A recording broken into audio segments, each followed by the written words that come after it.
আন্তর্জাতিক খবরই আজকে সকল সংবাদ মাধ্যমগুলো শিরোনাম করেছে। তার কারণ হচ্ছে আমরা জানি যে ইরানের উপর যুক্তরাষ্ট্র এবং ইসরায়েল একই সাথে হামলা শুরু করেছে এবং সেটারই নানা ধরনের খবরাখবর আসছে গণমাধ্যমগুলোর সেদিকে নজর, এবং হয়তো আরও বেশ কয়েকদিন এই বিষয়গুলো নিয়ে সামনে আলোচনা হয়তো করতে হবে আমাদের অন্যান্য অতিথিদের সাথে। দর্শক, আপনাদের একটু পরিচয় করে দিতে চাই। আমাদের সাথে যুক্ত হয়েছেন গোলাম মুর্তজা, ওয়াশিংটনে বাংলাদেশের দূতাবাসের প্রেস মিনিস্টার, এবং আছেন অধ্যাপক আনিসুর রহমান, আন্তর্জাতিক সম্পর্ক বিশ্লেষক। আপনাদের দুজনকে স্বাগত এবং ধন্যবাদ যুক্ত হয়েছেন আমাদের সাথে। শামসুল আলম লিটন, আপনাকে দিয়ে যদি আলোচনা শুরু করি।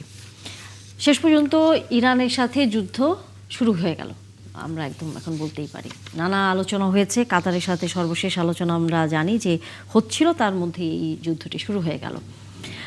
এই যুদ্ধটি শেষ পর্যন্ত কোন দিকে যাবে বলে আপনার কাছে কি মনে হয়, আগের নানা যুদ্ধের যদি বিশ্লেষণ করতে বলি আপনাকে?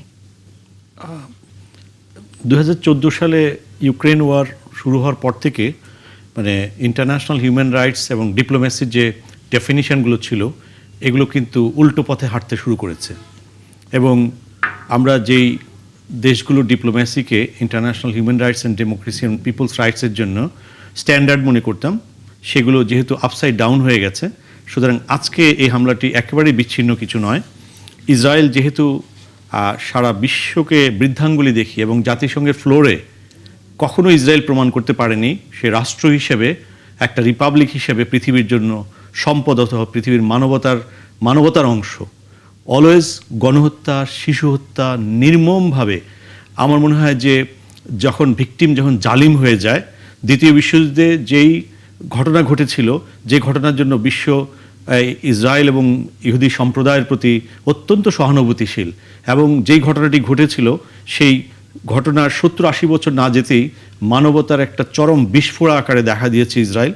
এবং ঠিক ওয়েস্ট এই ব্যাপারগুলোকে, বিশেষ করে ওয়াশিংটনের যে রোল, সেটা সারা পৃথিবী এখন এবং এক্সাইটেড হয়ে যাওয়ার পরেও ইসরায়েলের পাশে একটি রাষ্ট্র একেবারেই মুরব্বী হিসেবে দাঁড়িয়ে আছে। এবং আজকে সর্বশেষ একটি যে ঘটনা আমাদের দেশে প্রায় বলা হয়ে থাকে, আমি ডিপ্লোম্যাটিক ল্যাঙ্গুয়েজে কোনো কথা বলছি না, কারণ ওয়াশিংটনে আমাদের মোর্চা ভাই আছেন, উনি ওনার ওয়াশিংটনের ভাষাটা বলবে, কিন্তু ওই যে কুকুরের লেজ নাড়ার কথা বলা হয়ে থাকে, আজকে ইসরায়েল প্রমাণ করলো লেজ কুকুর নাড়ছে।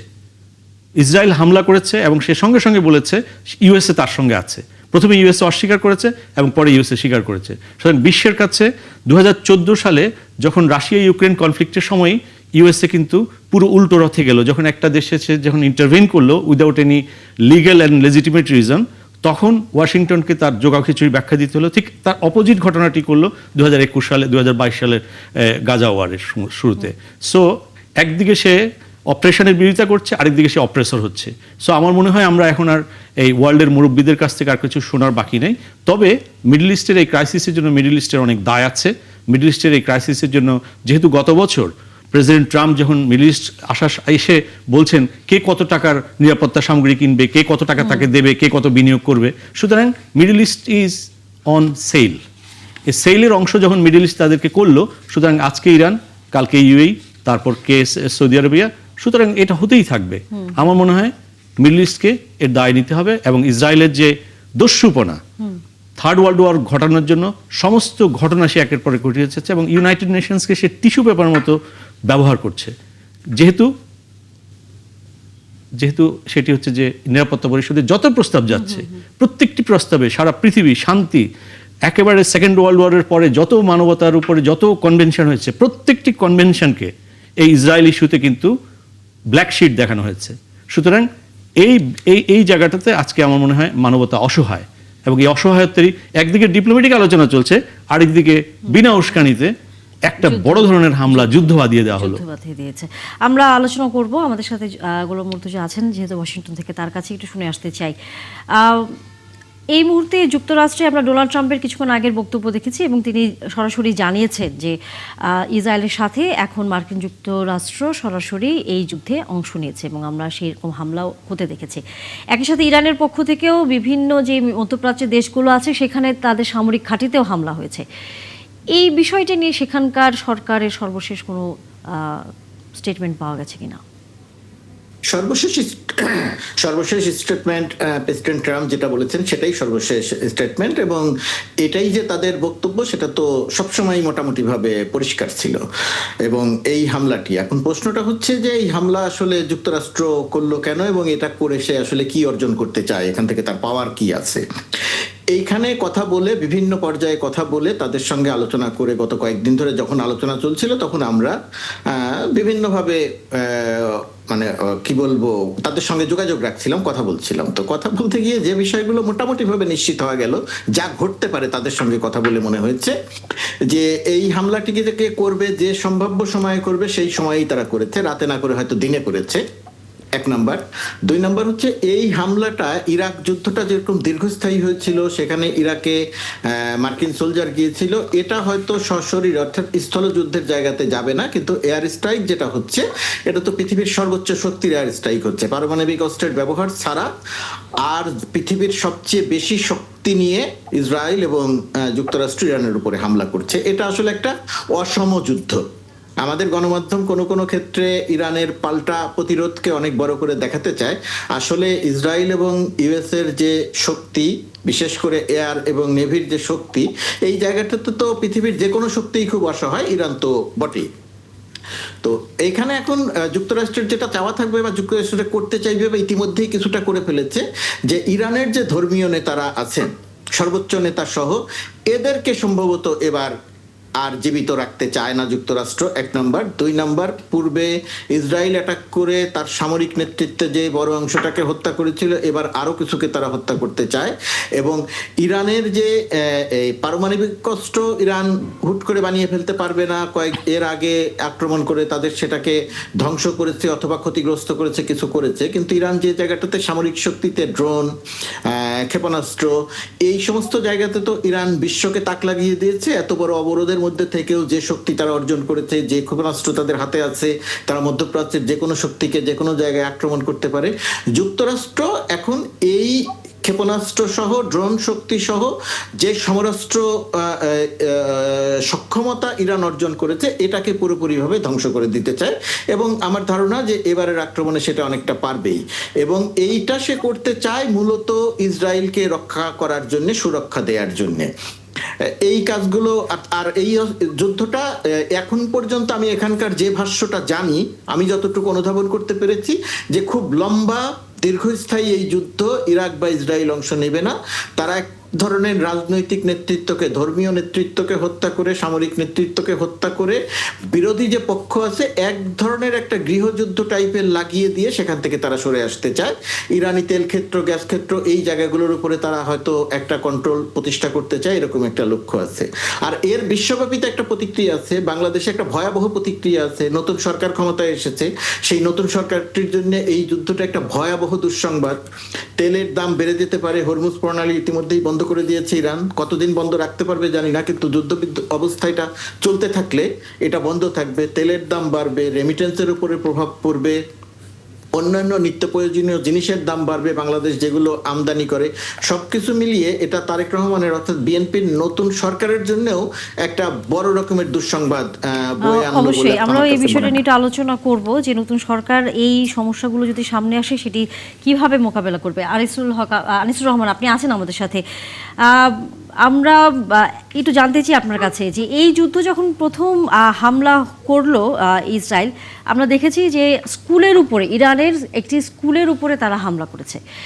কোনো সামরিক ঘাঁটি না, কোনো বড় সরকারি কোনো অফিসে না, এমনকি ধর্মীয় নেতার কোনো বাসভবন বা দপ্তরেও না। এই যে স্কুলের উপরে হামলা করাটা, আপনি এটা যুদ্ধের কৌশল, নাকি এটাকে অনেকটা যে মানবিকতার দিক থেকে দুর্বল করে ফেলার একটি জায়গা আসলে তৈরি করা? বেসিক্যালি ইসরায়েল তার স্বভাবজাত প্রক্রিয়াতে যে ধরনের আক্রমণ পরিচালনা করে ফিলিস্তিনে, আপনার সিরিয়াতে, এই আক্রমণের প্রধান উদ্দেশ্যই থাকে আপনার হলো ধরেন হসপিটাল, যেখানে অসহায় মানুষ, অসহায় রোগীরা আছে, অথবা ধরেন স্কুল, যেখানে স্টুডেন্টরা আছে। এটা দিয়ে তারা এক ধরনের পাবলিক সেন্টিমেন্ট তৈরি করতে চায় সরকারের বিরুদ্ধে। ইসরায়েল এবং আমেরিকা বেসিক্যালি চাচ্ছে ইরানের বর্তমান যে রাজনৈতিক সরকারটা আছে, এই সরকারকে উৎখাত করে দেওয়া।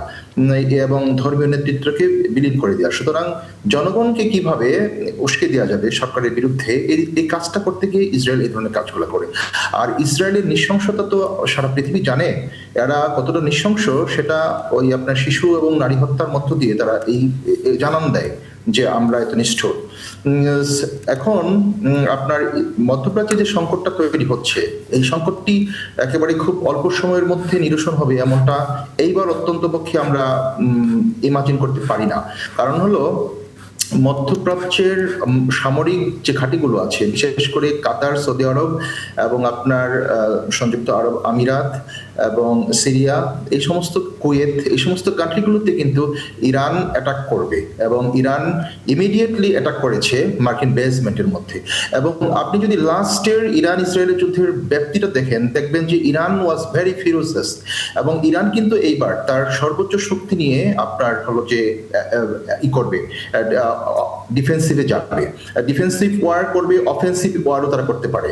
Offensive war in a sense ইরানের কিন্তু আপনার মধ্যপ্রাচ্যের শক্তিধর রাষ্ট্র একটা, এবং এর কিন্তু ইন্টারন্যাশনাল বলয়ে তার একটা ব্যক্তি আছে। তার পিছনে আপনি যতই বলেন না কেন কোল্ড ওয়ার শেষ হয়েছে, ইউনিপোলার ওয়ার্ল্ডে একমাত্র আমেরিকায় শাসন করছে, সেরকম বিষয়টা না। মধ্যপ্রাচ্যের ক্ষেত্রে, ইরানের ক্ষেত্রে কিন্তু এখানে রাশিয়া এবং China, they will be a good actor for the ইরানের জন্য একটা গুড অ্যাক্টর হিসেবে, মিডিয়েটর হিসেবে তার্কি আসবে এবং তার্কি এখানে রোল প্লে করবে as a member of NATO স্টেটের মেম্বার হিসেবে সে নেগোশিয়েটিং ভূমিকা পালন করার চেষ্টা করবে। এবং তুরস্কের সাথে কিন্তু কাতার, সংযুক্ত আরব আমিরাত এবং সৌদি আরবের একটা গুড রিলেশন আছে এই রিসেন্ট ইয়ারগুলোতে। এবং সিরিয়ার যে সরকারটা আছে এটা কিন্তু প্রো তার্কিশ গভর্নমেন্ট। সুতরাং এখানে একটা মিডিয়েটর ভূমিকা পালন করবে ইরান, এবং রাশিয়ার একটা ধরনের পার্টিসিপেশন থাকবে, চায়নার পার্টিসিপেশন থাকবে। এবং এই যুদ্ধের মধ্যে আমি বললাম ইরান এবং তেহরান সর্বোচ্চ শক্তি দিয়ে এই যুদ্ধটাকে প্রতিহত করার চেষ্টা করবে, বিকজ এই যুদ্ধ মানে হলো এখানে একটি রাজনৈতিক পট পরিবর্তনের সূচনা করতে পারে। সুতরাং রাজনৈতিক সরকার এবং খোমেনি সরকার এটাকে সর্বোচ্চ শক্তি দেবে।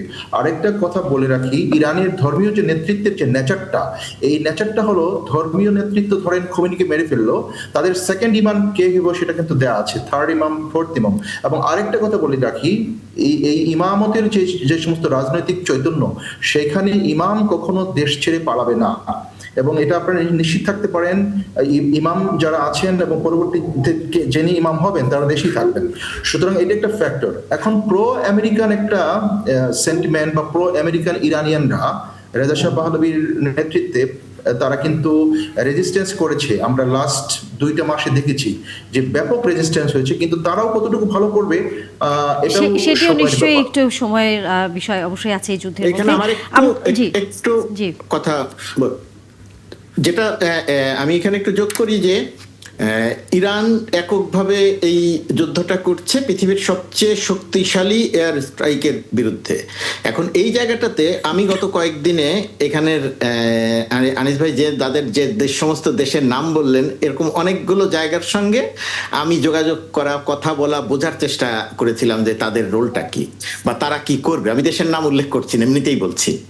তো এই সমস্ত জায়গাতে কথা বলতে গিয়ে আমার কাছে যেটা মনে হয়েছে, তারা এটা দেখবে, তারা উদ্বেগ প্রকাশ করবে, তারা জাতিসংঘে কথা বলবে, তুরস্ক নেটোতে কথা বলার সুযোগ থাকলে সেখানে কথা বলবে, কিন্তু এর এক কদম সামনে এসে ইরানকে সহায়তা করবে এরকম কোনো জায়গাতে তারা যাবে না। রাশিয়াও যাবে না, চীনও যাবে না, 1 নাম্বার। 2 নাম্বার হচ্ছে, আমি বোঝার চেষ্টা করেছিলাম, এখানে অনেকের কাছে প্রশ্নও করেছিলাম যে মধ্যপ্রাচ্যে যে যুক্তরাষ্ট্রের ঘাঁটিগুলো আছে সেগুলো তো ইরান আক্রমণ করবে এবং ইরানের হাতে প্রচুর ক্ষেপণাস্ত্র আছে, এগুলো আক্রমণ করা সম্ভব। তাদের ভাষ্য হচ্ছে আক্রমণ করবে, অধিকাংশ ক্ষেপণাস্ত্র আকাশেই ধ্বংস করে দেওয়ার মতো প্রযুক্তি প্রতিটি ঘাঁটিতে আছে এবং সেটা দিয়ে সামান্য ক্ষতি হবে ঘাঁটিগুলোর। এটা আমি এখানকার ভাষ্যটা বলছি যে সামান্য ক্ষতি হবে, সুতরাং ওইটা নিয়ে অত চিন্তিত হওয়ার কিছু নাই। আর প্রথম 2-3 দিনের এয়ার স্ট্রাইকে যুক্তরাষ্ট্র এবং ইসরায়েল মিলে যে হামলা করবে, এর আগে ইসরায়েল যে হামলা করেছিল আর এখন ইসরায়েল এবং আমেরিকা যৌথভাবে যে হামলা করছে, সেই হামলার যদি শক্তির বিচার করি 10 গুণ, 20 গুণ বা 30 গুণ বেশি, সেই বেশি হামলা দিয়ে প্রথম 2 দিন বা 3 দিনের মধ্যেই ইরানের যে মূল শক্তি ক্ষেপণাস্ত্র, ড্রোন, এই জাতীয় যে শক্তি আছে সেই শক্তিগুলো অর্থাৎ সেই জায়গাগুলো ধ্বংস করে দিতে পারবে বলে তাদের ভাষ্য। এই আক্রমণটি শুরু হওয়ার আগেই তাদের ভেতরে যে আলোচনাটা হয়েছিল সেই আলোচনাগুলো থেকে জেনেছিলাম। যদিও যুদ্ধে কোনো কিছুই আগে থেকে বলে দেয়া যায় না, ওই অঞ্চলে ইরান সবচেয়ে শক্তিশালী দেশ, কিন্তু তারপরেও আমার কাছে মনে হয় যে যুক্তরাষ্ট্র ইসরায়েলের যে সম্মিলিত শক্তি এবং ইরানের পাশে সক্রিয়ভাবে কারো না থাকা, এটা আসলে অত্যন্ত অসম যুদ্ধ। এটা সামান্য ক্ষয়ক্ষতি করা যাবে ক্ষেপণাস্ত্র বা ড্রোন বা এগুলো দিয়ে। আমার ধারণা এবারের আক্রমণের পরে ইরানের সক্ষমতা পুরোপুরি যদি নাও বলি আমি, অনেকটাই ধ্বংস হবে, অনেকটাই ধ্বংস করে দেওয়া কমে হবে। আসবে। আমরা এবার যুক্ত করব আমাদের সহকর্মীদের, তাদের কাছ থেকে আসলে এই যুদ্ধের সর্বশেষ খবরাখবর একটু জেনে নিতে চাই। মাসুদ রানা যুক্ত হয়েছেন সৌদি আরব থেকে এবং একই সাথে কাতার থেকে যুক্ত হয়েছেন গোলাম মাওলা হাজারি। আশা করি আমরা তাদেরকে সংযুক্ত করতে পেরেছি এবং সাদেক রিপন তিনিও আছেন আমাদের সাথে কুয়েত থেকে। তিনিও হয়তো কিছুক্ষণের মধ্যে হয়তো আমাদের সাথে যুক্ত হবেন। মাসুদ রানা, সৌদি আরব থেকে আপনি আছেন, আমি একটু আপনার কাছে জানতে চাই, সেটি হচ্ছে এই মুহূর্তে সৌদি আরবের এই যুদ্ধের পর সেখানকার কি অবস্থা এবং বাংলাদেশে যারা রয়েছেন তাদেরও সর্বশেষ কোনো খবরাখবর পেয়েছেন কিনা? আসলে এই মুহূর্তে সারা বিশ্বের সবাই আমরা আতঙ্কিত এবং আমাদের এখানে যারা প্রবাসীরা আছেন তারা বিভিন্ন বিষয় নিয়ে সবাই আলোচনার ভিতরে আছেন। কোন সময় কি হয়ে যায় আসলে সবাই তো মানে এক ধরনের আতঙ্ক বিরাজ করতেছে। তো এরই মধ্যে আমরা আসলে সেফ জোনে আছি সবাই। আশা করি ইনশাল্লাহ এই যুদ্ধ হয়তো থেমে যেতে পারে। আর আমরা সবাই আসলে চিন্তায় সবাই ফ্যামিলি ভাবে বাংলাদেশ থেকে বিভিন্ন লোক তাদের আত্মীয় স্বজনের সাথে যোগাযোগ করতেছে। জি, এই যে সামরিক ঘাঁটিতে আমরা জানি যে হামলা হয়েছে ইরানের এবং সৌদি আরবের যে সামরিক ঘাঁটি রয়েছে, মার্কিন যে সামরিক ঘাঁটি রয়েছে, এটার পর সেখানকার সৌদি আরবের কর্তৃপক্ষ থেকে কোনো ধরনের বক্তব্য পাওয়া গেছে কিনা? জি না এখানকার বর্তমানে সৌদি গভর্নমেন্ট থেকে কোনো আপনার টেলিভিশনের সাউন্ডটা যদি একটু কমিয়ে নিতেন তাহলে আপনার কথা আমরা শুনতে পেতাম।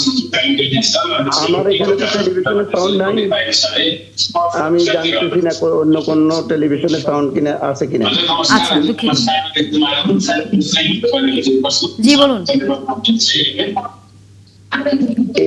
এখন পর্যন্ত তাদের কোনো আনুষ্ঠানিক বক্তব্য সৌদি গভর্নমেন্ট দেয়নি।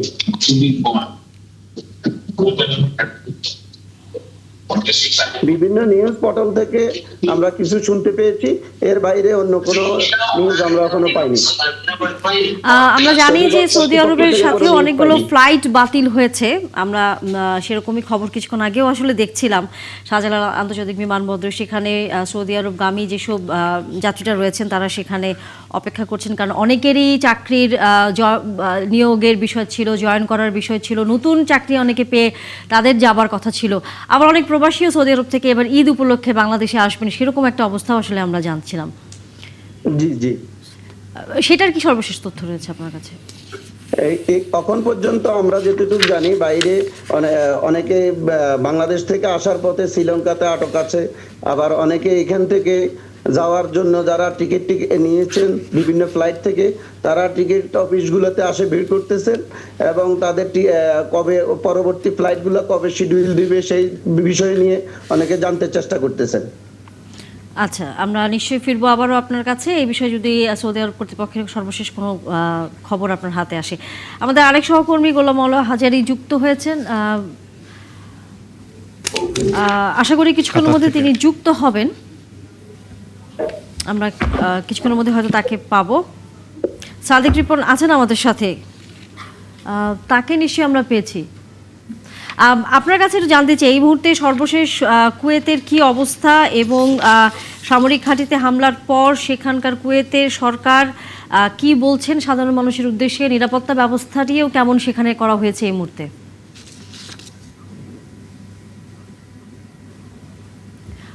আনমিউট করে নিতে হবে, আমরা আপনার কথা শুনতে পাচ্ছি না।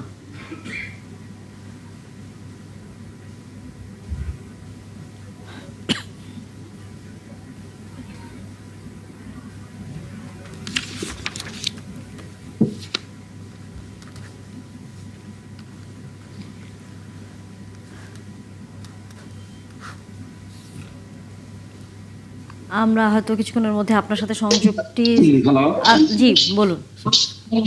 হ্যালো এর আগের রিপোর্টে আপনারা অবশ্যই জেনেছেন যে কুয়েতের বিমানবন্দরের টার্মিনাল একে ড্রোন হামলা হয়েছে। ওই ড্রোন হামলায় একজন বাংলাদেশি শ্রমিক আহত হয়েছেন।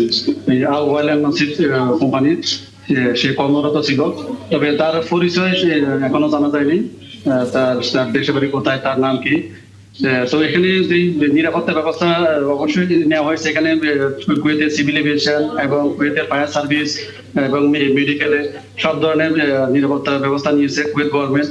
এবং পাশাপাশি এখানে যেহেতু যুদ্ধ একটা পরিস্থিতি সৃষ্টি হয়েছে, স্থানীয় জনগণের পাশাপাশি বিভিন্ন দেশের প্রবাসীরাও সুপার শপগুলোতে ভিড় করতেছেন জিনিসপত্র কেনার জন্য, প্রয়োজনীয় জিনিসপত্র কেনার জন্য।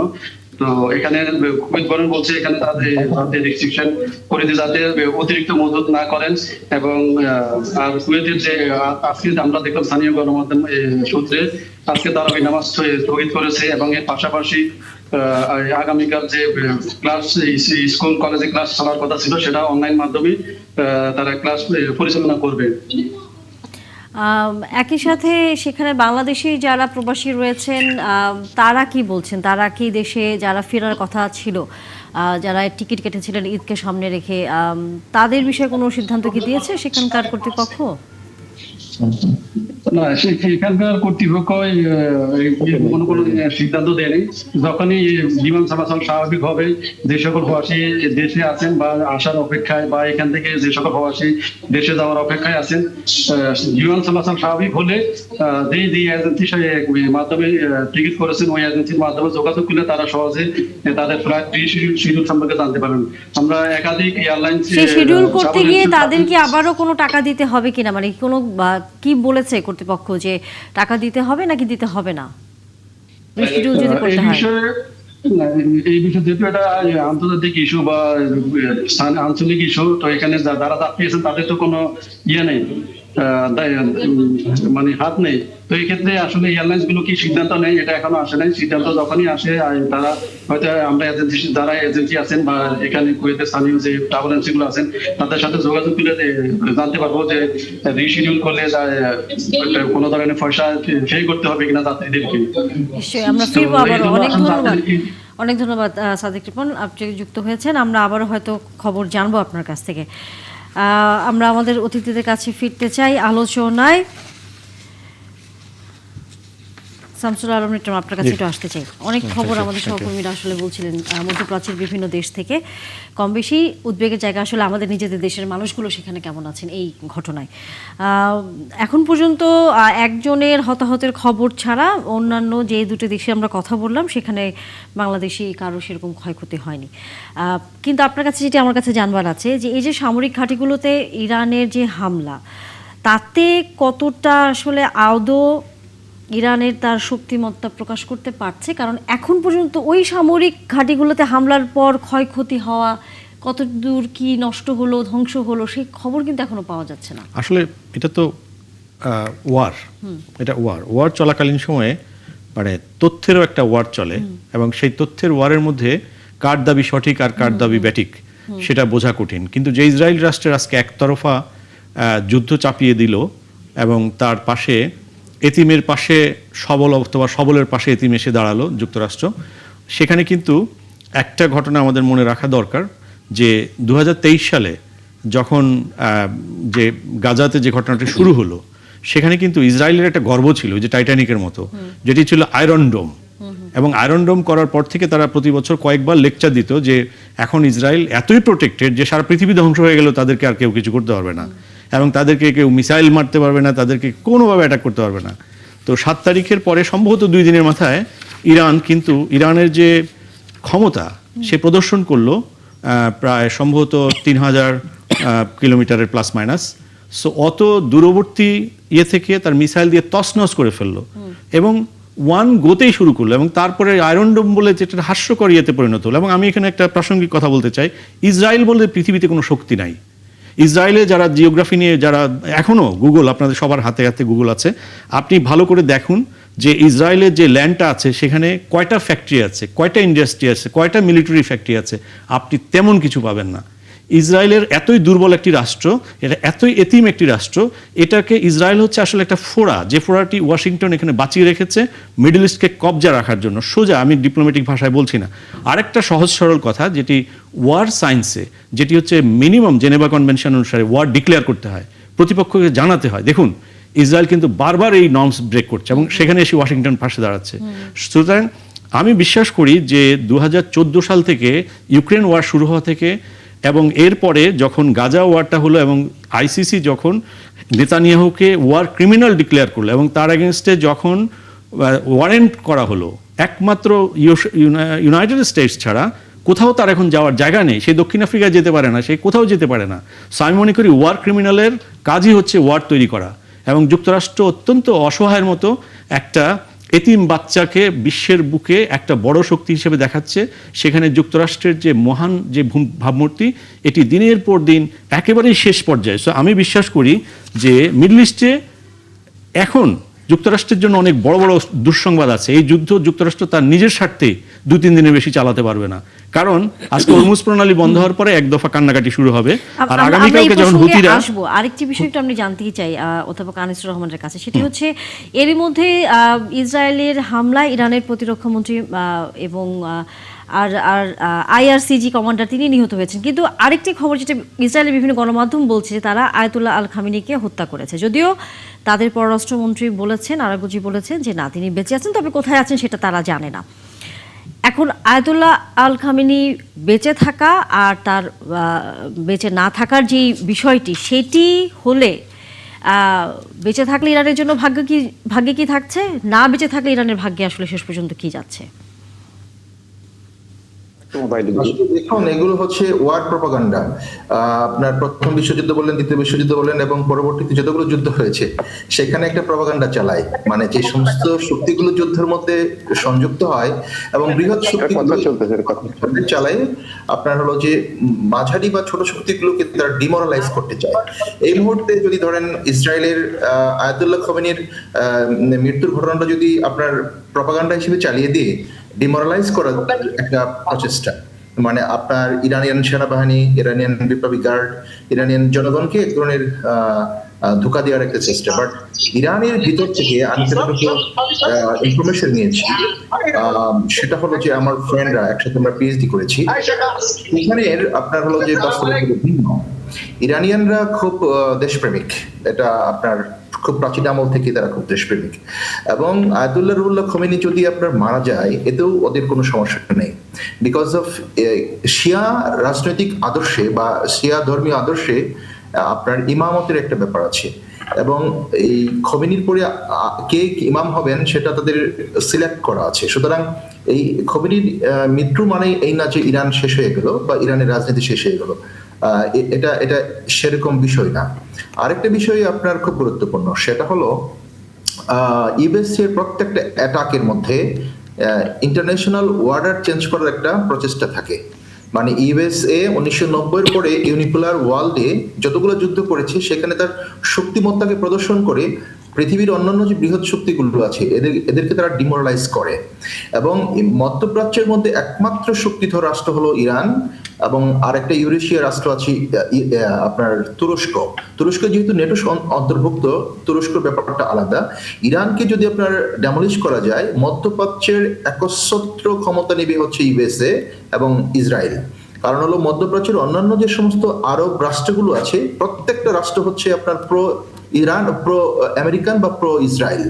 সুতরাং এই ইরানের যদি গেমটা শেষ হয়, সেখানে মধ্যপ্রাচ্যের একক শক্তি হিসেবে আবির্ভাব করবে ইউএসএ, এবং এই একক শক্তি হিসেবে আবির্ভাবটা এটা আপনার রাশিয়া এবং চীন, আমরা যতই বলি না কেন সরাসরি যুদ্ধে অংশগ্রহণ করবে না, বাট মরাল সাপোর্ট থাকবে ইরানের প্রতি, কারণ ইরানকে টিকিয়ে রাখার জন্য তারা চেষ্টা করবে। Because of end of Iran মানে হচ্ছে দ্য রাইজ অফ ইউএসএ, এবং ইউনিপোলার ইউএসএ হবে মিডল ইস্টের মধ্যে। সুতরাং এই বিষয়টাও যুদ্ধের ক্ষেত্রে খুব প্রভাব পড়বে, এবং এই যুদ্ধটা আপনার দীর্ঘস্থায়ী যুদ্ধ হবে, তবে ডিপ্লোম্যাটিক নেগোসিয়েশনটা চলবে, কন্টিনিউয়াসলি চলবে। আপনার এই আলোচনার সাথে যদি আরেকটু আমি জানতেই চাই আমাদের অতিথির সাথে, লিটন ভাই আপনার কাছে, সেটি হচ্ছে যে ট্রাম্প বলেছে যে ইরানের যে রাষ্ট্র ব্যবস্থাপনা সেটি পরিবর্তন করা দরকার এবং জনগণকে সেটির ক্ষমতা নেওয়ার জন্য তিনি বলেছেন মার্কিন যুক্তরাষ্ট্র তাদের সাথে আছে। এই যে বিভিন্ন দেশে আমরা দেখেছি যে এভাবে সাধারণ মানুষকে এক ধরনের উস্কানি দিয়ে মানে মার্কিন যুক্তরাষ্ট্র দিন শেষে তার যে পরিকল্পনা সেটি বাস্তবায়ন করার যে চেষ্টা, এবং বিভিন্ন মিডল ইস্টে আমরা দেখেছি এভাবেই যারা বিরোধী পক্ষ তাদের পেছনে তারা থাকে, তারা তাদেরকে উস্কানি দেয়, তাদেরকে বলে আমরা সহযোগিতা করব। এভাবে ইরানেও আমরা গত মাসখানেক আগে আমরা দেখেছি ভয়াবহ সেখানে এরকম হামলা হয়েছে, হত্যাকাণ্ড হয়েছে, আন্দোলন হয়েছে এবং অনেক মানুষ সেখানে মারা গেছে। এটা আপনি কিভাবে দেখছেন? এবং আমরা ভুলে গেছি সম্ভবত 2023 সালে ইরানের নির্বাচিত প্রেসিডেন্ট ইব্রাহিম রাইসিকে হত্যা করেছিল, এবং ইসরায়েল এবং ডেফিনেটলি ওয়াশিংটনের ব্যাকআপে, এবং এর মধ্যে আরও অনেক ঘটনা ঘটেছে। ইরানের সেনা প্রধানকে হত্যা করেছে তার কয়েক বছর আগে। এখানে আসলে ইরান এবং সিরিয়া যেভাবে আসাদকে সরিয়ে দেওয়া সম্ভব হয়েছিল, এটা রাজতান্ত্রিক একটা শাসন। আর এইটা কিন্তু ইরানে করতে গেলে একটু ভুল করছে যুক্তরাষ্ট্র বারবার, কারণ ইরানই কিন্তু আসলে মানে এটা কিন্তু কোনো মোনার্ক না। এখানে ইমাম একজন ন্যাশনাল ইউনিটির প্রতীক আর কি। এটা একটা রিলিজিয়াস একটা ব্যাপারও আছে, কিন্তু শাসন ক্ষমতা এক্সিকিউটিভ যেটা সেটা কিন্তু প্রেসিডেন্সিয়াল, এবং সেখানে এই যে 79 থেকে এই পর্যন্ত 9 জন প্রেসিডেন্ট হয়েছে। 8ম প্রেসিডেন্ট রাইসিকে তারা হত্যা করেছে, প্রকাশ্যে হত্যা করেছে। সো আমি মনে করি যে বারবার কিন্তু ইরানের কাছে ইসরায়েল এবং ইউএসএ নিঃশর্ত আত্মসমর্পণ করেছে, এবং প্রকাশ্যে হত্যাকাণ্ডের করেও এবং যুদ্ধাপরাধীকে সঙ্গে নিয়ে ইরানে তারা যে কাজটি করতে চান, অর্থাৎ ইসরায়েল ফ্রেন্ডলি একটা সরকার কায়েম করতে চান। ইসরায়েল ফ্রেন্ডলি অর্থাৎ ওই যে আহমেদ আল শারার মতো, সিরিয়াতে যে আহমেদ আল শারা তিনি মুখে দাঁড়িয়ে আছেন, তিনি কিন্তু অত্যন্ত ইসরায়েল ফ্রেন্ডলি। এবং আইএস বলে যে কনস্পিরেটর গ্রুপ ছিল, তারা কিন্তু দেখুন 80 কিলোমিটারের মধ্যে তেল আবিব ছিল, কিন্তু কোনোদিন তেল আবিবে তারা একটা পটকাও ফোটায় নাই, অথচ আশেপাশের দেশগুলোতে সব তামা করে ফেলেছে। অর্থাৎ আইএসআই বলুন, ইসরায়েল ফ্রেন্ডলি আল শাহরা বলুন, এই জায়গাগুলোতে আসলে ডিপ্লোমেসি অচল। আমি প্রফেসর সাহেবকে একটা কথা জিজ্ঞেস করব যে আসলে ইরানকে নিয়ে যে ডিপ্লোমেসি গত কয়েক বছর চলছে, এটার স্ট্যান্ডার্ডটা কি? এটা ইন্টারন্যাশনাল যে কনভেনশনগুলো আছে, আদৌ কোনো কনভেনশনে আছে নাকি ইউনিপোলার অলরেডি হয়েই গেছে? না, আপনি যতটা বলেছেন, ইউএসএ এর কাছে এখন আর কোনো মানবতা নাই, কোনো ইন্টারন্যাশনাল ট্রিটি নাই, এবং ইন্টারন্যাশনাল নর্মস এবং ভ্যালুস যেটা আছে সেটা ইউএসএ এখন সব ডোনাল্ড ট্রাম্প ব্রেক করে দিয়েছে। আপনি দেখেন, একটা স্বাধীন সার্বভৌম রাষ্ট্র হচ্ছে ভেনেজুয়েলার একটা প্রেসিডেন্টকে রাতের অন্ধকারে অ্যাটাক করে উঠায় নিয়ে আসলো মাদুরো, এখন ইউএসএ কারাগারে। সুতরাং এখানে কোনো ধরনের ভায়োলেশন অফ ইন্টারন্যাশনাল ল এর কোনো আপনার বালাই তারা রাখা নাই, এবং তারা ইন্টারন্যাশনাল ল কে কখনো বিভ্রাঙ্গুলি দেয় সব সময়। আর এটা একটা ফ্যাক্টর এখন হয়ে গেছে কি, আপনার ইউএন বলেন, আপনার ইউএন মিশন বলেন, সবকিছু ইন্টারন্যাশনাল যতগুলো অর্গানাইজেশন আছে সবগুলা কন্ট্রোল বাই ইউএসএ গুলোকে কন্ট্রোল করে। এটা ইউএসএ ইন্টারন্যাশনাল ওয়ার্ডারটা দাঁড় করায় দুইটা প্রক্রিয়ার মাধ্যমে। একটা হলো মিলিটারি, আর একটা হচ্ছে আপনার ইকোনমি দিয়ে। একটা তারা মিলিটারি এক্সপেডিশন করে অথবা মিলিটারি আপনার এইড করে, আর ইকোনমিক আপনার হলো যে ইকোনমিক ইউএস এইড করে, অথবা ধরেন বিশ্ব ব্যাংকের মাধ্যমে লোন দেয়। ইরানের ক্ষেত্রে যেটা হয়েছে, ইরানে তারা অনেকদিন চেষ্টা করে একটা প্রো আমেরিকান মেন্টালিটি পিপল তারা তৈরি করেছে। তাদেরকে তারা নোবেল প্রাইজ দিচ্ছে, তাদেরকে তারা বিভিন্ন ধরনের স্কলারশিপ দিচ্ছে, তাদেরকে ফাইন্যান্স করছে, এবং মোসাদের একটা বিশেষ কন্টিনজেন্ট কিন্তু ইরানের মধ্যে আছে।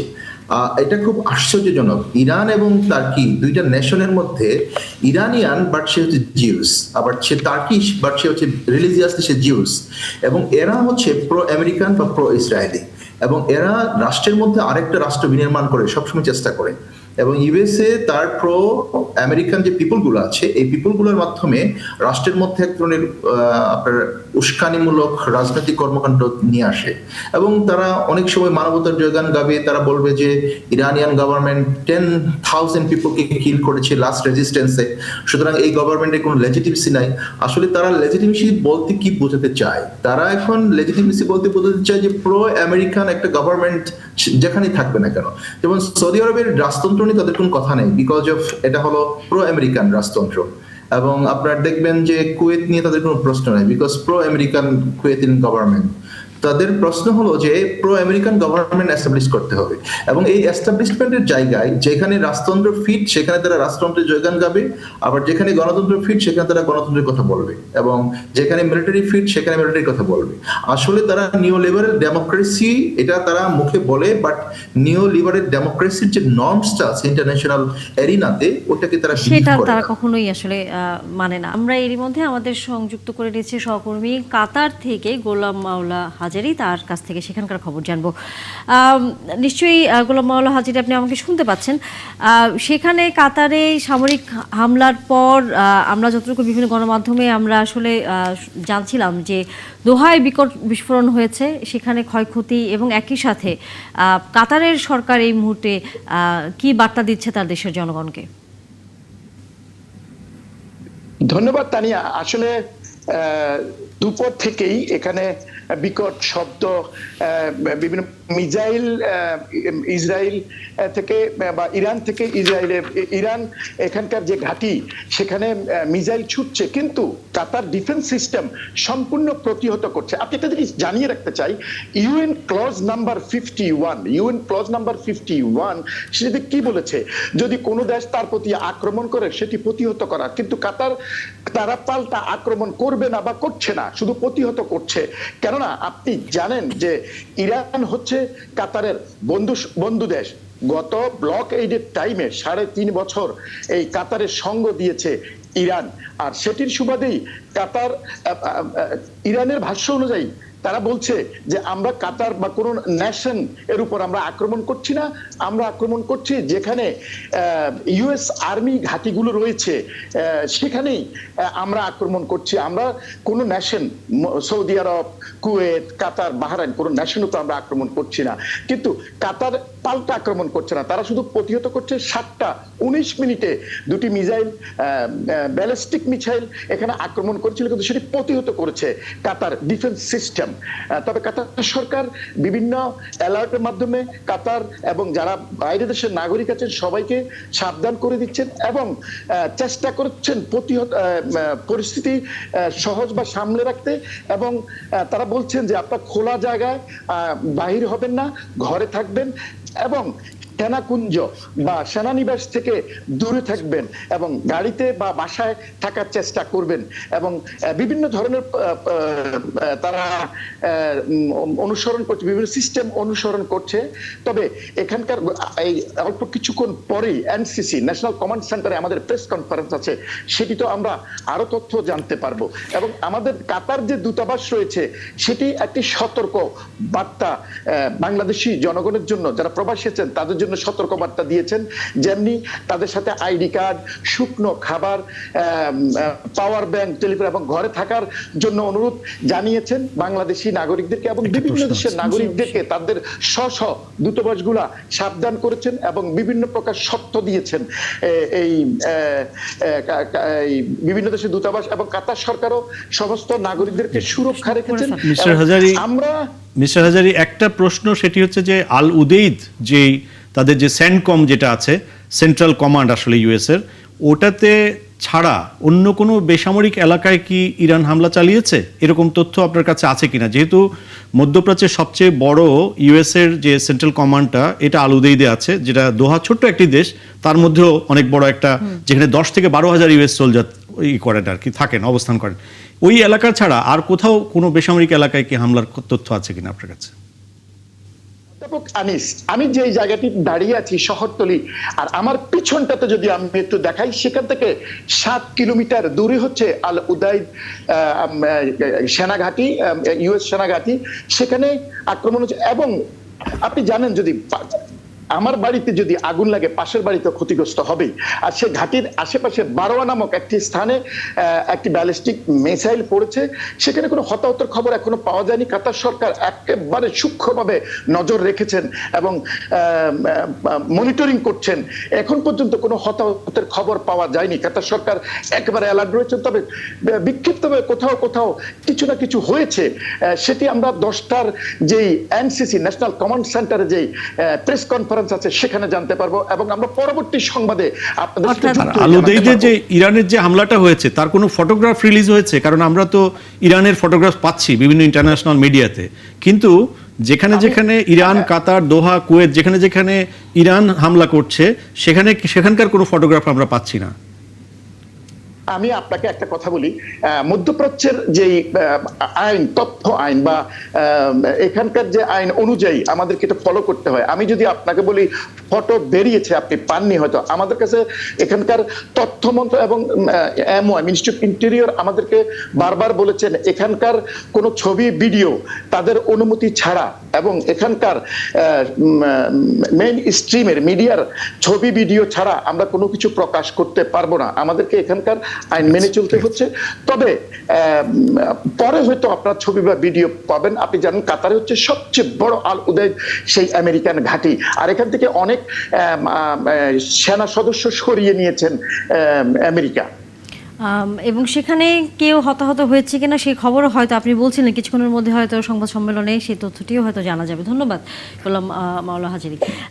এই যে গণমাধ্যমের উপরও এক ধরনের নিষেধাজ্ঞা এই মধ্যপ্রাচ্যের দেশগুলোর, আপনার কাছে কি মনে হয় যে এটি কেন অন্ততপক্ষে এই সময়ে এসে এভাবে এখনো কিছুটা বাধা করে রাখা? কারণ যেহেতু মার্কিন সামরিক ঘাঁটিতে এই হামলা হয়েছে, সেখানে হতাহতের খবর রয়েছে, আছে নিশ্চয়ই ক্ষয়ক্ষতি, এবং একই সাথে সেখানকার সাধারণ মানুষেরও তো বিষয়টি সেখানে জড়িত। সে ঠিক আছে, বাট ইউনিপোলার ওয়ার্ল্ডের এটাও আরেকটা চিত্র। সেটা হচ্ছে মানে সিএনএন, স্কাই, সমস্ত ইন্টারন্যাশনাল মিডিয়া যেগুলো ওয়েস্টার্ন সভ্যতাকে গ্লোরিফাই করেছে গত 100 বছর ধরে, এখানে দেখুন এই যে ইন্টারন্যাশনাল সমস্ত মিডিয়ার কিন্তু মিডল ইস্টের হেডকোয়ার্টার হচ্ছে দুবাই অথবা দোহা।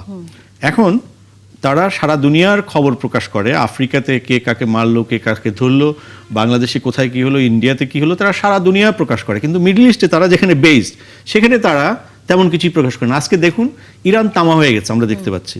কিন্তু এই যে মিলিটারি বেসগুলোতে, এই যে কুয়েতে, কেএসএতে বা সৌদি আরবিয়াতে কিংবা দোহাতে, এইসব বেসে কোনো ক্ষয়ক্ষতি হলো কিনা, কোনো ফটোগ্রাফ রিলিজ, এটা এবং খুবই লিমিটেড ইয়েতে কিন্তু আমরা হয়তো আরো একদিন পরে পাবো, অথবা একটা ফিল্টার হয়ে আসবে আমেরিকা থেকে, ফিল্টার হয়ে আসবে। অর্থাৎ এটা হচ্ছে যে মানে এটা হচ্ছে যে আমাদের যে উল্টো রথ এবং এই ইউনিপোলার অলরেডি হয়ে গেছে, এবং মিডল ইস্টের যে অদ্ভুত রকমের শাসন, এবং দোহা দেখুন কাতার তার কিন্তু আন্তর্জাতিক সব দেশে খবর টবর নিচ্ছে, আল জাজিরা প্রকাশ করছে, ওয়ার্ল্ডের মিডিয়ার জন্য আইকন হচ্ছে, কিন্তু দোহার ভিতরে আল উদেইদে কি হচ্ছে আপনি এখন আল জাজিরা দেখুন, সেখানে কিছুই পাবেন না। অর্থাৎ এটা একটা অন্য রকমের ব্যাপার, অন্য রকমের ডিপ্লোমেসি, অন্য রকমের মানবতা, যেখানে একজন ওয়ার ক্রিমিনাল সে নিজেই যুদ্ধ করছে এবং মার্কিন যুক্তরাষ্ট্র তার পাশে দাঁড়াচ্ছে। এটা দুঃখজনক। আমার মনে হয় 2-3 দিনের মধ্যে এই ওয়ারের আরও অনেক কিছু আমরা দেখতে পাবো। যখন সুয়েজ খাল যখন ওই ইয়েমেনের হুতিরা বন্ধ করে দিবে, তখন ইউএসের আরেক চিৎকার শুরু হবে। কিন্তু মূল ব্যাপার যেটা হচ্ছে, সেই ব্যাপারটা সবসময় ওভারলুক করা হয়। বলা হচ্ছে যে মানবতার জন্য, সিকিউরিটির জন্য তারা এটা করছে। তাহলে প্রথম বাচ্চাদের উপর হামলা করতে হবে? এই যুদ্ধের মধ্যে দিয়ে কিন্তু আসলে একটা বড় রকমের প্রশ্ন আমাদের সামনে চলে এসছে, এবং সারা পৃথিবীতে হয়তো প্রতিবাদ হবে গাজার ব্যাপারে যেমন হয়েছে। কিন্তু এই ডিপ্লোমেসির কোনো আগামাথা অথবা এই ডিপ্লোমেসির কোনো রিয়েল সিনারিও মানুষ আর হয়তো কখনো দেখতে পাবে না। আনিসুর রহমান, আপনি আছেন আমাদের সাথে, আমরা ফিরবো আপনার কাছে, তবে বিরতির পর। কারণ হরমুজ প্রণালী বন্ধ করে দিয়েছে ইরান, এর ফলে তেলের দাম বলাই হচ্ছে যে $100 পর্যন্ত ছাড়িয়ে যাবে। সেই প্রভাব বাংলাদেশেও এসে হয়তো পড়তে পারে। তখন কি হবে সেই নিয়েও আমরা একটু ধারণা নিতে চাই আপনার কাছ থেকে। প্রবাসী বাংলাদেশিরা দেশে ফিরবার যাদের কথা রয়েছে, বা যারা বাংলাদেশ থেকে যাবেন বিভিন্ন এই মধ্যপ্রাচ্যের দেশগুলোতে, এই যুদ্ধের পর সেখানে তাদের কি অবস্থা হচ্ছে সেই খবর আমরা শুনছিলাম। এখন আমরা ফিরতে চাই আমাদের দেশে, শাহজালাল আন্তর্জাতিক বিমানবন্দরে আমাদের সহকর্মী মাইনুল মারুফ যুক্ত হয়েছেন আমাদের সাথে। মাইনুল মারুফ, আমরা জানি যে এরই মধ্যে অনেক ফ্লাইট বাতিল হয়েছে, প্রবাসী কল্যাণ মন্ত্রীও আপনাদের সাথে কথা বলেছেন। অনেকেই হয়তো কিছুটা ধৈর্য ধরে সময় নিয়ে এয়ারলাইন্সের যেই সংস্থাগুলো রয়েছে তাদের সাথে কথা বলে হয়তো একটা সিদ্ধান্ত জানানোর বিষয় রয়েছে। কেমন করে একটু আমাদেরকে বলবেন যে এই বিষয়টি কেমন করে আসলে বাংলাদেশ সরকার নিরসন করবে, কি পরিকল্পনার কথা তারা আসলে জানাচ্ছেন? কারণ অনেকের আসলে এখানে জীবিকার সাথে সম্পর্ক রয়েছে, আর অনেকে ঢাকার বাড়ি থেকে এসেছেন, তারাও আসলে ঠিকমতো এখানে থাকবার ব্যবস্থা পাচ্ছেন কিনা সেই বিষয়গুলো আসলে আপনার নজরে কি আসছে?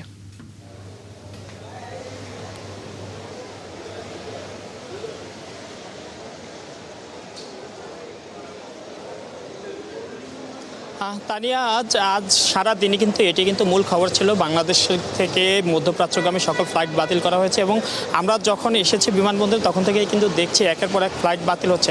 এখন পর্যন্ত প্রায় 28টি ফ্লাইট বাতিল হয়েছে এবং আরও কিন্তু ফ্লাইট বাতিল হতে পারে। যেমন আরও 2টি ফ্লাইট রয়েছে রাতে, সেই 2টি ফ্লাইটের ব্যাপারে মন্ত্রী আমাদেরকে যেমনটা জানিয়েছেন সেই 2টি ফ্লাইটও কিন্তু বাতিল হতে পারে এবং অর্থাৎ প্রায় 30টির মতো ফ্লাইট বাতিল হওয়ার সম্ভাবনা রয়েছে। এবং যে যাত্রীরা যেতে পারবেন না তাদের জন্য প্রবাসী কল্যাণ মন্ত্রণালয় থেকে থাকা এবং খাওয়ার ব্যবস্থা করা হয়েছে আজকের জন্য, এবং পাশাপাশি যারা বিদেশগামী আছেন তারা যেন কোনো ক্ষতির সম্মুখীন না হন আর তাদের জন্য যা যা করণীয় সরকারের পক্ষ থেকে সে সকল ব্যবস্থা নেওয়া হবে বলেও কিন্তু জানানো হয়েছে আমাদেরকে। এর পাশাপাশি আজকে যেই যাত্রীদের কথা বলছিলাম যে এর মধ্যে 850 জনের থাকা খাওয়ার ব্যবস্থা করা হয়েছে সরকার থেকে, এবং এখন পর্যন্ত কিন্তু আমরা দেখছি যে বিমানবন্দরে কিন্তু যাত্রীরা অপেক্ষা করছেন। তারা যেমনটা বলছেন যে তারা এখানে বিমানবন্দরে আসার পর জানতে পেরেছেন যে তাদের বিমানটি বাতিল হয়েছে এবং তারা এখন পর্যন্ত অপেক্ষায় আছেন যদি বা পরবর্তীতে কোনো আপডেট জানানো যায়। এবং অনেকে দেখেছে যে রাতের বেলা এসেছেন তাদের থাকা খাওয়ারও কিন্তু বিষয় ছিল এবং অনেকে কিন্তু দেখেছে যে বাসায় ফিরে গেছেন, আবার কেউ কেউ অপেক্ষা আছেন। এমন একজন যাত্রীর সাথে কথা বলতে চাই। আজকে আপনার ফ্লাইট কখন ছিল এবং এখন পর্যন্ত আপনার কি কি জানানো? আমার ফ্লাইট ছিল 5টা 10 মিনিটে, সেটা হলো ঢাকা টু মাসকাত, যাব আমি রিয়াদে। মাসকাতে হওয়ার কারণে পুরো ফ্লাইটটাই আমার বাতিল হয়ে গেল, অথচ আমার রিয়াদের ফ্লাইট আছে, ওকে আছে, গেট খোলা আছে, আর আমার যাব রিয়াদে মাসকাতের জন্য আমার ফ্লাইটটাই ক্যান্সেল। আপনাকে আপনার ভিসার মেয়াদ কয়দিন আছে এবং পরবর্তীতে এখন পর্যন্ত সরকার থেকে আপনার আজকে রাতে থাকা খাওয়ার বিষয়ে কিছু জানানো হয়েছে কিনা? সরকার থেকেই সুযোগ সুবিধা দেবে বললো, কিন্তু সেটা তো এখনো পাইনি। আর এখন আমরা অপেক্ষা করছি, এজেন্সি থেকে জানানো হয়েছে আপনারা অপেক্ষা করেন, আমরা জেনে আপনাদের আপডেট জানাচ্ছি, সেই অপেক্ষায় আমরা আছি। আর আমার এই ভিসার মেয়াদ এই যে আপনার মার্চের 3 তারিখে শেষ। আজকের আমার ফ্লাইট, এখন আমি কি করব সেটা কোনো কিছু ভেবে পাচ্ছি না। যেমনটি বলছিলেন যে উনি ওনার আর 3 দিনের মতো মেয়াদ আছে ভিসার এবং এরপর কিন্তু তিনি আর যেতে পারবেন না। এবং তিনি বলছিলেন যে এমন পরিস্থিতিতে তিনি কী করবেন সে বিষয়টি এখনও তিনি সরকার পক্ষ থেকে কিন্তু কোনো নির্দেশনা কিন্তু দিক নির্দেশনা পাননি বা এজেন্সির কাছ থেকেও। তবে তিনি প্রত্যাশা করছেন যে দ্রুতই মারুফ, আপনার মাধ্যমে আমরা শুনছিলাম যে সেখানে যারা প্রবাসে যাবেন, বিশেষ করে মধ্যপ্রাচ্যের যেসব যাত্রীরা রয়েছেন যে ভোগান্তিতে এর মধ্যে তারা পড়েছেন, কারণ এখন পর্যন্ত এজেন্সিগুলো পরিষ্কার করে জানাতে পারেনি যে তাদের ফ্লাইটগুলো কবে নাগাদ আবারও চলবে, এবং অনেকের যেহেতু মেয়াদ শেষও হয়ে যাচ্ছে তারা নিশ্চয়ই কাজের ক্ষেত্রে একটা জটিলতায় পড়বে। আনিসুর রহমান, আপনার কাছে একটু আসতে চাই। প্রথমত এই বিষয় নিয়ে আপনার কাছে মন্তব্য আমরা জানতেই চাই যে প্রবাসী যারা হয়তো হয়তো কিছুদিন যাদের মেয়াদ আছে তারা হয়তো ফিরে যাওয়ার জন্য আজকে এসেছিলেন, কিন্তু সম্ভব হচ্ছে না এই যুদ্ধের কারণে। এর ফলে কি ধরনের প্রবাসীদের উপর এই যে অনেকে হয়তো দেখা যাবে কর্মসংস্থান হারাবেন সময় মতো উপস্থিত হতে না পারলে, এটা যেমন একটা বড় একটা আমাদের দেশের জন্য আসলে বলা যায় একটা চাপও তৈরি হয়। এবং একই সাথে যখন হরমুজ প্রণালীতে যখন বন্ধ করে দেয় ইরান, এবং একই সাথে তখন বলাই হচ্ছে যে তেলের দাম এখন হয়তো বিশ্বব্যাপী অনেক বেড়ে যাবে। আমাদের মতো দেশে যে কোনো একটা কিছু বাড়লে অন্য দেশে তেল হোক বা স্বর্ণের দাম হোক, আমরা দেখি তার প্রভাব কাঁচা বাজারে কাঁচা মরিচ থেকে আসলে শুরু হয়, সেখানেও একটা প্রভাব পড়ে। তো এই যুদ্ধের এই ঘটনাগুলোও তো আমাদের দেশের অর্থনীতির উপর একটা প্রভাব পড়বে, আপনার কাছে কি মনে হয় এবং কেমনটা পড়তে পারে? জি, আপনি প্রথম কথাটি বলে নেই, বাংলাদেশের সবচেয়ে বেশি ম্যান পাওয়ার আপনার হলো যে আছে হলো মধ্যপ্রাচ্যে, এবং মধ্যপ্রাচ্যের রাষ্ট্রগুলো থেকে আমরা সবচেয়ে বেশি পরিমাণে রেমিটেন্স পাই। এবং এই রাষ্ট্রগুলোর নেচারটা এতটাই খারাপ যে, এবং সেখানে আমাদের এম্বাসিগুলো আমরা বলবো যে এরা প্রো পিপুল না, পিপুল বান্ধব না। কারণ হলো ভিসার এবং সিটিজেনশিপ, সেখানে থাকার পারমিশনটা এতটা রেস্ট্রিক্টেড যে একটা ফ্লাইটের সাথে অনেকগুলো মানুষের রুজির অনেক ব্যাপার জড়িত, অনেক ইকোনমি জড়িত। সো এই ক্ষেত্রে আমাদের নতুন গভর্নমেন্ট, নতুন মন্ত্রী পরিষদ বা প্রবাসী কল্যাণ মন্ত্রণালয় অ্যাক্টিভ রোল প্লে করবে। সাথে সাথে আমাদের যে সমস্ত এম্বাসিগুলো আছে মধ্যপ্রাচ্যের বিভিন্ন রাষ্ট্রগুলোতে, এই এম্বাসিগুলোতে মানে অ্যাক্টিভ একটা রোল প্লে করতে হবে। এম্বাসিগুলোতে আমাদের শ্রমিক শ্রমিকদের সাথে যে ধরনের অ্যাপ্রোচ এবং যে ধরনের বিহেভ করে, সেটা যদি আপনি সচক্ষে দেখেন, আপনি আসলে অনেক কথা বলার এখানে আছে। আর দ্বিতীয়টা হলো যে ইকোনমি, বাংলাদেশের ইকোনমি অবশ্যই প্রভাব পড়বে। হরমুজ প্রণালী বন্ধ করে দেওয়া এবং এরপরে যদি আপনার হুতিরা আক্রমণ শুরু করে দেয়, তেলের দাম ব্যাপকভাবে বৃদ্ধি পাবে। এবং আমাদের বাংলাদেশের একটা ট্র্যাডিশনাল কালচার হচ্ছে যে তেলের অর্থনীতিতে তেলের দাম বেড়ে গেলে, আপনি যথার্থ বলেছেন যে মরিচের দাম পর্যন্ত বেড়ে যায়। কারণ হচ্ছে আমাদের মার্কেট কন্ট্রোলিং পলিসিটা আমাদের খুব দুর্বল। আমাদের এই মার্কেটগুলোতে অনেক মধ্যস্বত্বভোগী আছে, যুদ্ধের দোহাই দিয়ে, এই রমজান মাসে রমজানের দোহাই দিয়ে খাদ্যদ্রব্যের কি পরিমাণে দাম বাড়িয়ে দেয়।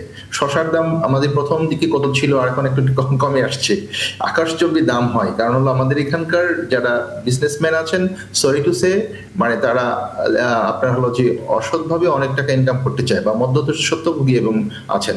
আমাদের যে নতুন গভর্নমেন্ট আছে, অনেক রেসপন্সিবিলিটি তাদের নিতে হবে আর কি, তাদেরকে অনেক বেশি আপনার স্টেপ নিতে হবে। তেলের দাম হঠাৎ করে বাড়বে না। এই যুদ্ধটা যদি একটু স্থায়ী হয়, আপনার 8 দিন 10 দিন বা 15 দিন স্থায়ী হয়, সেক্ষেত্রে প্রভাবটা পড়বে ব্যাপক। কিন্তু যদি আপনার নেগোসিয়েশনের মাধ্যমে 2-1 দিন 3 দিন 4 দিন 5 দিনের মধ্যে যদি যুদ্ধটা বন্ধ হয়ে যায়, তেমনটা প্রভাব পড়বে না। সুতরাং এগুলো সব নির্ভর করবে গভর্নমেন্টের অ্যাপ্রোচের উপর, গভর্নমেন্টের পলিসির উপর। নিশ্চয়ই এই আপনি যে সরকারের অ্যাপ্রোচের কথা বললেন, কেমন হওয়া উচিত এই মুহূর্তে আপনার কাছে? এই মুহূর্তে এম্বাসিগুলো আমার মনে হয় দোহার থেকে, দুবাই থেকে বেশ কয়েকটি অ্যানাউন্সমেন্ট আমরা আজকে দুপুরের পর থেকে শুনেছি নাগরিকদের নিরাপত্তার জন্য এবং অন্যান্য বিষয়। কিন্তু at the same time professor সাহেব যেটা বললেন, এটা একটা রিয়ালিটি, ভালো ব্যবহার ইত্যাদি। কিন্তু আমি দীর্ঘ দিন বাইরে ছিলাম, আছি, এবং আমরা যেটা দেখেছি, যখন সৌদি আরবে দেখুন 35 লক্ষ মানুষের বসবাস, আমাদের দেশে একটা জেলাতেও 35 লক্ষ মানুষ নাই। তো একটা জেলার জন্য অন্তত মিনিমাম 500 অফিসার থাকে কৃষি, শিক্ষা সব কিছু দেখার জন্য।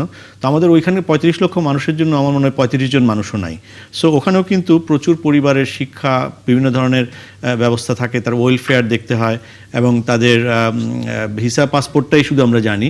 সেক্ষেত্রে 35 লক্ষ মানুষের ভিসা পাসপোর্ট সার্ভিসের জন্য, ওয়েলফেয়ার সার্ভিসের জন্য, তাদের দেশের সংকটগুলো দেখার জন্য আরও অনেক বেশি অফিসার দরকার। রিয়েলিস্টিক ওয়েতে যদি দেখি, এখানে ঢাকা ইউএস এম্বাসিতে 300-র উপরে লোক কাজ করে।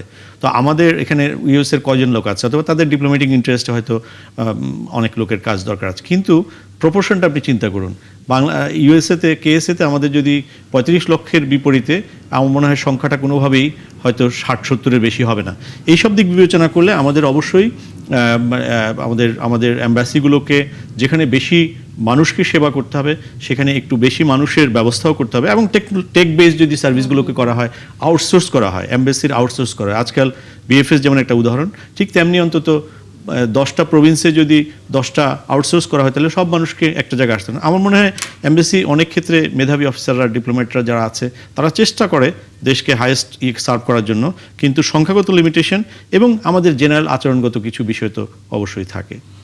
সেটি নিশ্চয়ই এই সময় তারা করবেন না, আমরা সেইটি প্রত্যাশা যুদ্ধকালীন সময় এটা অনেক অবশ্যই। ভয়াবহ। ধন্যবাদ আমাদের সাথে যুক্ত হওয়ার জন্য অতিথিদের, এবং একই সাথে দর্শক আপনাদেরও। নিশ্চয়ই এতক্ষণ 71 জার্নালে যুক্ত ছিলেন। দেখা হবে আবারও নিশ্চয়ই অন্য কোনো বিষয়ে।